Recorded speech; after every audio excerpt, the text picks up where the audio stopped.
Good morning. So we start a new week, and I'm excited about this week. We're moving on from constitutional law, and we're going to be starting a unit on contract law.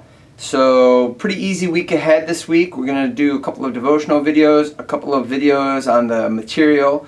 Those will be on Monday and Wednesday. We'll have a discussion board on Wednesday set for you guys to answer some questions from what you've gleaned from the videos. And then on Friday, we will have a quiz on contract law and then begin a new unit next week.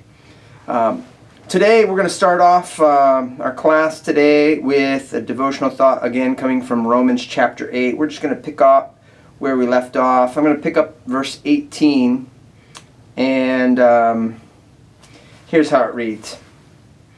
I consider that our present sufferings are not worth comparing with the glory that will be revealed in us. The creation waits in eager expectation for the sons of God to be revealed.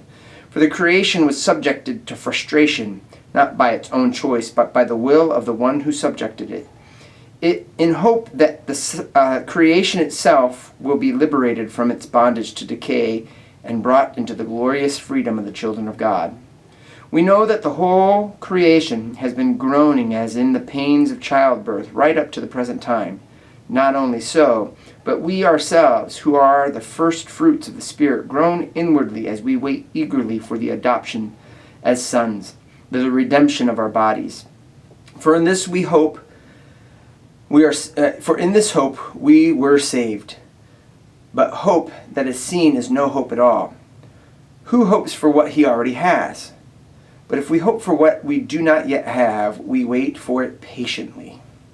In the same way, the Spirit helps us in our weakness. We do not know what we ought to pray for, but the Spirit Himself intercedes for us with groans that words cannot express.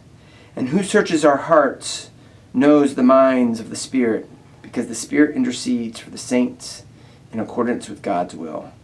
I love this passage because it talks a little bit about moments in which, in extreme anguish, hurt, pain, suffering, that we don't know what to pray all the time for.